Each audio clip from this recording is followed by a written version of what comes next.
Hello everyone. Today's topic is foundation of information system from information technology.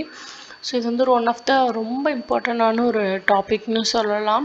ஏன்னா இப்போ business வந்து ரொம்ப update ஆகிட்டே இருக்குது. ஸோ கரண்ட்டில் நீங்கள் காம்படிட்டிவ் வேர்ல்டில் இருக்கணும்னா உங்களுக்கு வந்து ஐடியோட ஹெல்ப் வந்து கண்டிப்பாக தேவை. அது வாட் எவர் பிஸ்னஸ் நம்ம பண்ணாலுமே நம்மளுக்கு ஐடியோட ஹெல்ப் வந்து கண்டிப்பாக தேவைப்படுது. ஸோ அதில் ஃபர்ஸ்ட் வந்து நம்ம foundation of information system. So இந்த ஃபவுண்டேஷன் ஆஃப் இன்ஃபர்மேஷன் சிஸ்டமில் வந்து நம்ம என்ன பார்க்க போகிறோம்னா, நம்ம வந்து டேட்டாவை வந்து எப்படி வந்து ப்ராசஸ் பண்ணுறோம், எப்படி ஸ்டோர் பண்ணுறோம், அதை வந்து அந்த டேட்டாஸை வச்சுட்டு எப்படி நம்ம டிசிஷன்ஸ் எடுக்கிறோம், அந்த டேட்டாஸை பார்த்து நம்ம என்னென்ன மாதிரியான சேஞ்சஸ் எடுத்துகிட்டு வரோம் அப்படின்றது தான் வந்து இப்போ ஃபவுண்டேஷன் ஆஃப் இன்ஃபர்மேஷன் சிஸ்டமில் வந்து நம்ம பார்க்க போகிறோம். ஸோ இன்ஃபர்மேஷன் சிஸ்டம்ன்றது வந்து ஷார்ட்டாக ஐஎஸ்ன்னு சொல்லலாம். ஸோ டெஃபினிஷன் பார்த்தீங்கன்னா, an information system is a set of interrelated component that first வந்து கலெக்ட் பண்ணணும், ப்ராசஸ் ஸ்டோர் பண்ணணும் அண்ட் வந்து டிஸ்ட்ரிபியூட் இன்ஃபர்மேஷன். ஸோ நம்மளுக்கு எப்போல்லாம் அந்த இன்ஃபர்மேஷன்ஸ் தேவைப்படுதோ அது வந்து டிஸ்ட்ரிபியூட் பண்ணிக்கணும். ஸோ இது எதுக்கெல்லாம் வந்து சப்போர்ட் பண்ணுதுன்னா, ஒரு முக்கியமான டிசிஷன் எடுக்கணும்னா சப்போர்ட் பண்ணுது. அண்ட் கோஆர்டினேட் பண்ணணும், கோஆர்டினேஷன் வேறு ஏதாவது நம்ம சேஞ்சஸ் எடுத்துகிட்டு வரணும்னா அதுக்கு ஹெல்ப் பண்ணுது. And control in organisation. So இதே வந்து கண்ட்ரோலும் பண்ணி கொடுக்குது நம்மளோட ஆர்கனைசேஷனில். இப்போலாம் பார்த்திங்கன்னா நிறைய ஏஐஸ் தான் வந்து ஒரு ஆர்கனைசேஷனில் டாமினேஷனாக இருக்குது. முன்னாடிலாம் பார்த்திங்கன்னா ஹியூமன் ரிசோர்ஸஸ் நம்மள மாதிரி ஹியூமன்ஸ் தான் வந்து டாமினேஷனாக இருந்திருப்பாங்க. பட் இப்போ பார்க்கும்பொழுது நிறைய ஏஐஸ். ஸோ அந்த ஏஐஸ்லாம் வந்து ஐஎஸ் வந்து கண்டிப்பாக இருக்கும் இன்ஃபர்மேஷன் சிஸ்டம்ன்றது. ஸோ நெக்ஸ்ட் பார்த்திங்கன்னா component of an information system. பார்த்திங்கன்னா 5 முக்கியமான காம்போனன்ட்ஸ் இருக்குது. ஸோ ஃபர்ஸ்ட் ஒன்று வந்து ஹார்ட்வேர். ஸோ ஹார்ட்வேர்னால் நம்மளுக்கு தெரியும், ஒரு ஃபிசிக்கலான டிவைஸ். ஸோ இது எதுக்கெலாம் யூஸ் ஆகுதுன்னு பார்த்திங்கன்னா, collect, process, store and distribution data. இந்த விஷயங்களுக்காக தான் நம்மளுக்கு வந்து இந்த ஹார்ட்வேர்டுன்றது வந்து யூஸ் ஆகுது.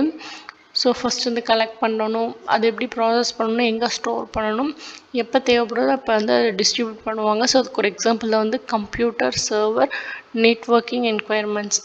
நெக்ஸ்ட் பார்த்திங்கன்னா சாஃப்ட்வேர். ஸோ சாஃப்ட்வேரில் ப்ரோக்ராம்,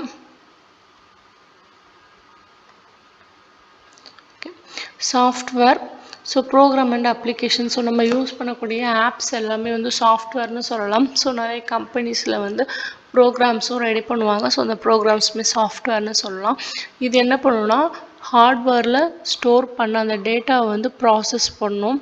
எப்படி ப்ராசஸ் பண்ணணும்னா, எந்த ஆர்கனைசேஷனில் இருக்குமோ அந்த ஆர்கனைசேஷனுக்கு யூஸ்ஃபுல்லான ஒரு இன்ஃபர்மேஷனாக வந்து அந்த டேட்டாஸை வந்து கலெக்ட் பண்ணணும். இப்போ ஒரு சூப்பர் மார்க்கெட் வச்சுருக்கோன்னா நம்மளோட ரெகுலர் கஸ்டமர்ஸ்லாம் வந்து ஒரு கஸ்டமரும் என்னென்ன ப்ராடக்டை பை பண்ணுவாங்கன்னு சொல்லிட்டு ஒரு டேட்டா இருக்கும். ஸோ அந்த டேட்டாவை வச்சு நம்மளால் வந்து இவ்வளோ தூரம் சேல் ஆகுது மந்த்லி, ஸோ நெக்ஸ்ட் மந்த்தும் நம்ம இதை வாங்கிட்டு வந்து வைக்கணும்னு சொல்லிட்டு என்னென்ன திங்ஸ் வாங்கணும்னு சொல்லிட்டு இந்த சாஃப்ட்வேர் வந்து நம்மளுக்கு ஹெல்ப் பண்ணும். அது மாதிரியான சாஃப்ட்வேரும் இருக்குது. நம்ம ஃபோனில் வந்து நம்ம நார்மலாக நம்ம யார்கிட்டையும் பேசிகிட்டு இருக்கும்பொழுது நான் எனக்கு வந்து இந்த கலர் ஹேண்ட்பேக் வாங்கணும், எனக்கு இந்த ப்ராடக்ட் வாங்கணும்னு சொல்லும்பொழுது நம்மளுக்கு ஆட்டோமேட்டிக்காகவே நம்ம வந்து அமேசான், மீஷோ இல்லை ஃப்ளிப்கார்ட் ஓப்பன் பண்ணும் பொழுதோ இல்லை கூகுளில் கூட நம்மளுக்கு வந்து அது வந்து ஆட் மாதிரி வரும்.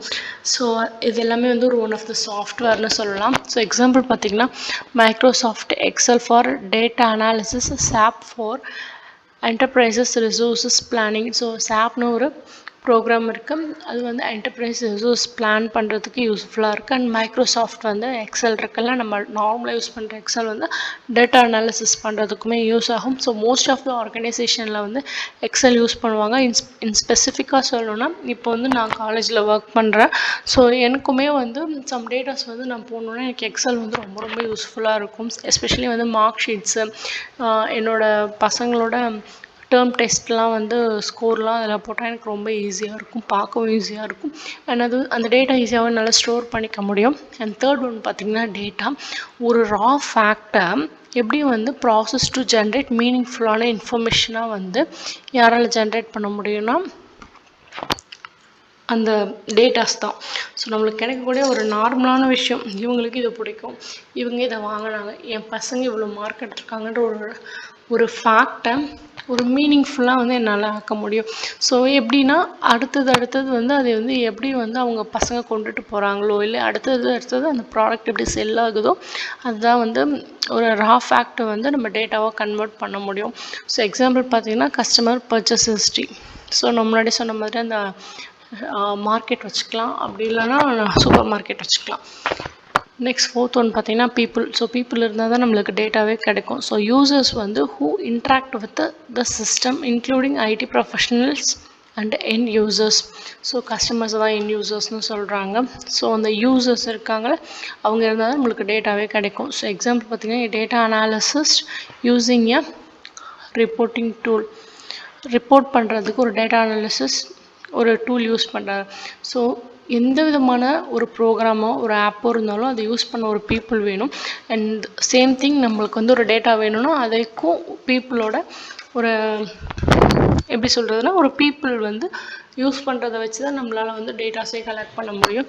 அண்ட் ஃபிஃப்த் ஒன் பார்த்தீங்கன்னா ப்ராசஸ் ஆர் ப்ரொசீஜர்னு சொல்லுவாங்க. Rules or guidelines for using the system effectively. So நம்மளுக்கு வந்து எந்த விஷயத்த வந்து ஒரு சூப்பர்பாக நம்ம அதில் ஆகணுன்னாலும் அதோட மேனுவலை படிச்சிருக்கணும், அது எப்படி யூஸ் பண்ணணும், ப்ராப்பராக யூஸ் பண்ணணுன்றது தெரிஞ்சிருக்கணும். எல்லாத்தையுமே யூடியூப் இருக்கும், ஆனால் நிறைய பேர் அதை தப்பாகவும் மிஸ்யூஸ் பண்ணிப்பாங்க. அண்ட் நிறைய பேர் வந்து அதை படிக்கிறதுக்காகவும் ரிசோர்ஸ்ஃபுல்லாகவும் பிஸ்னஸ் பண்ணுறதுக்குமே யூஸ் பண்ணிட்டு தான் இருக்காங்க. ஸோ எக்ஸாம்பிள் பார்த்திங்கன்னா ஸ்டாண்டர்ட் ஆப்ரேட்டிங் ப்ரொசீஜர் எஸ்ஓபிஎஸ்னு சொல்லுவாங்க for data entries. Data entry பண்ணுறவங்களுக்கு இந்த சாஃப்ட்வேர் பற்றி தெரிஞ்சிருக்கும். ஸோ நெக்ஸ்ட் பார்த்திங்கன்னா types of information system. So என்னென்ன மாதிரியான இன்ஃபர்மேஷன் சிஸ்டம்ஸ் இருக்குதுன்னு பார்க்கலாமா. Transaction processing system. So transaction பண்ணுறதுக்கான டிபிஎஸ் வந்து ஹேண்டலிங் டெய்லி ரொட்டீன் டிரான்சாக்ஷன். இப்போ டெய்லி டிரான்சாக்ஷன் பண்ணக்கூடியது சொல்லும் பொழுது நம்மளுக்கு வந்து ஜிபே அப்புறமேட்டா என்னென்ன டிரான்சாக்ஷன் ஆப்ஸ் இருக்கோ அது ஞாபகம் வரும். ஸோ எக்ஸாம்பிள் பார்த்தீங்கன்னா ஏடிஎம் மிஷின் கொடுத்துருக்காங்க, ஆர்டர் ப்ராசஸிங் சிஸ்டம்ஸ் கொடுத்துருக்காங்க, மேனேஜ்மெண்ட் இன்ஃபர்மேஷன் சிஸ்டம் எம்ஐஎஸ் சொல்லியிருக்காங்க. Second one providing a regular report for middle manager.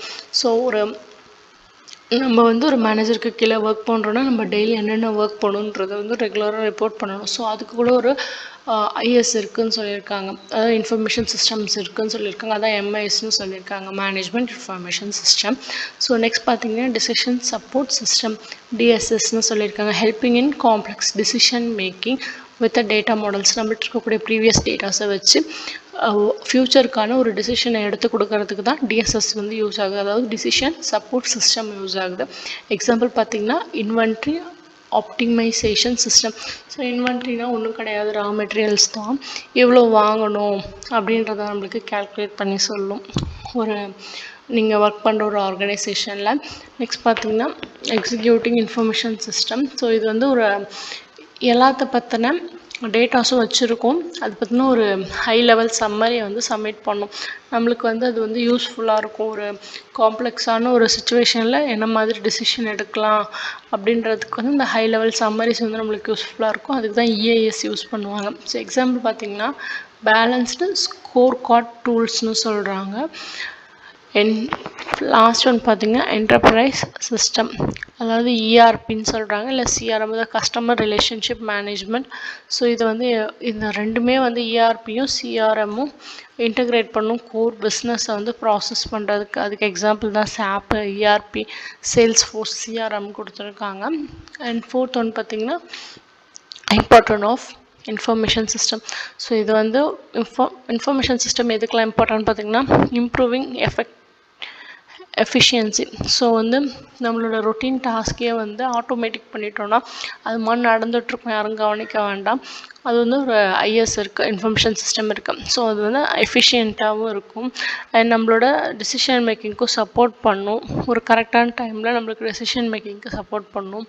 Enhance communication. So என்னென்ன டெய்லி நடக்குதுன்றதை வந்து இந்த இன்ஃபர்மேஷன் சிஸ்டமே நம்மளுக்கு சொல்லிடும். ஸோ வந்து கம்யூனிகேஷனும் நம்மளுக்கு வந்து ரொம்ப ஃபாஸ்ட்டாகவும் ஒரு ஒர்த்ஃபுல்லான கம்யூனிகேஷனும் இருக்கும். நெக்ஸ்ட் பார்த்திங்கன்னா கெயின்ஸ் காம்படிட்டிவ் அட்வான்டேஜ். ஸோ நம்மளுக்கு காம்படிட்டிவாக இருக்கக்கூடிய கம்பெனிக்கிட்ட இது மாதிரி ஒரு அட்வான்டேஜ் இல்லாமல் இருக்கலாம். ஸோ அதனால் நம்மளால் மார்க்கெட்டில் சீக்கிரமாக க்ரோ ஆக முடியும். ஏன்னா டேட்டாஸ் அனாலிசிஸ் பண்ணுறோம், ப்ராசஸ் பண்ணுறோம். ஸோ வந்து நம்மளுக்கு என்ன வந்து முக்கியம், என்ன முக்கியம் இல்லை அப்படின்னு சொல்லிட்டு நம்மளுக்கு ஈஸியாக தெரியும். ஸோ நெக்ஸ்ட் ஒன் பார்த்திங்கன்னா real world example, importance of information சிஸ்டம்லே டேட்டா மேனேஜ்மெண்ட்டை விட்டுட்டேன். ஸோ டேட்டா மேனேஜ்மெண்ட் வந்து ஆர்கனைஸ் பண்ணும் எல்லா டேட்டாஸையுமே வச்சு ஒரு லார்ஜ் வால்யூம் ஆஃப் டேட்டா. சிஸ்டமேட்டிக்கலாகவும் இருக்கும். சரிங்களா? இப்போ வந்து முன்னாடிலாம் பார்த்திங்கன்னா ஹேண்ட்மேடில் இருக்கும் பொழுது எல்லாத்தையும் எழுதி வந்து ஒரு ஃபைலாக வச்சுருப்போம். பட் வந்து இப்போதைக்கு இப்போ இருக்க சுச்சுவேஷனில் எல்லாமே டேட்டாவாக கரெக்டாக ஸ்டோர் ஆகிடும் ஹார்ட்வேரில். ஸோ அது நம்மளுக்கு வந்து தேவைப்படும் போது சாஃப்ட்வேரில் கன்வெர்ட் பண்ணி அந்த டேட்டாஸ் அந்த ரா டேட்டாஸ்லேருந்து டேட்டாவை வந்து நம்ம எடுத்துக்க முடியும். அண்ட் ரியல் வேர்ல்டு எக்ஸாம்பிள் சொல்லணும்னா ஒரு அமேசிங்கான எக்ஸாம்பிள் தான் Amazon. So Amazon is a best example எனக்கு தெரிஞ்சு. அவங்க என்ன டூல் யூஸ் பண்ணுறாங்கன்னா காம்ப்ளெக்ஸ் இன்ஃபர்மேஷன் சிஸ்டம் தான் யூஸ் பண்ணுறாங்க. எதுக்குன்னு பார்த்தீங்கன்னா இன்வென்ட்ரி மேனேஜ்மெண்ட்க்கு அண்ட் மேனேஜ் பண்ணுறாங்க. வேர் ஹவுஸில் என்னென்ன இருக்குது, என்னென்ன எடுத்துருக்காங்க, என்னென்ன நீடடாக இருக்குதுன்னு சொல்லிட்டு எல்லா விதமான டிரான்சாக்ஷனுக்கும் ப்ராசஸ்க்கும் கஸ்டமர்ஸோட சாட்டிஸ்ஃபேக்ஷனுக்கு கூட வந்து இந்த காம்ப்ளெக்ஸ் ஐஎஸ் வந்து யூஸ் ஆகுது.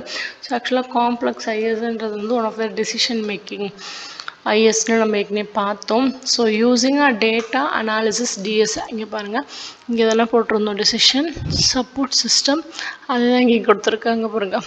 ஸோ அதுதான் வந்து ரெக்கமெண்ட் பண்ணுறாங்க ப்ராசஸ் டு யூசர்ஸ்க்கு. அண்ட் ஃபைனலாக பார்த்தீங்கன்னா இது ஒரு டிஜிட்டல் வேர்ல்டாக கன்வெர்ட் ஆகிட்டுருக்கு நம்மளோட வேர்ல்ட். ஸோ இன்ஃபர்மேஷன் சிஸ்டமோட ரோல் வந்து ரொம்ப முக்கியம். எங்கெங்கன்னு பார்த்தீங்கன்னா பிஸ்னஸ் ஆப்ரேஷன், நீங்கள் என்ன விதமான பிஸ்னஸில் வந்து ஒர்க் பண்ணாலும் உங்களோட சின்ன சின்ன ஒர்க்குக்கு கண்டிப்பாக இன்ஃபர்மேஷன் சிஸ்டம் வந்து ரொம்ப யூஸ்ஃபுல்லாக இருக்கும். டிசிஷன் மேக்கிங்க்கு, ஸ்ட்ராட்டஜிஸ்க்கு, ரொம்ப அட்வான்ஸான ஸ்ட்ராட்டஜிஸ்க்கு, அப்போ தான் நீங்கள் மார்க்கெட்டில் வந்து ஸ்டேபிளாக இருக்க முடியும். ஸோ அதனால் இன்ஃபர்மேஷன் சிஸ்டம்ன்றது ரொம்ப ரொம்ப இம்பார்ட்டண்ட். ஸோ இதோட இந்த வீடியோ முடியுது. நெக்ஸ்ட் வீடியோவில் ஐடி அப்ளிகேஷன்ஸ் இன் பிஸ்னஸ் நம்ம பார்க்கலாம். Thanks for listening. பிடிச்சிருந்தா சப்ஸ்கிரைப் பண்ணுங்கள். யாருக்கு யூஸ்ஃபுல்லாக இருக்கும்னு நினைக்கிறீங்களோ அவங்களுக்கு மறக்காமல் ஷேர் பண்ணுங்கள்.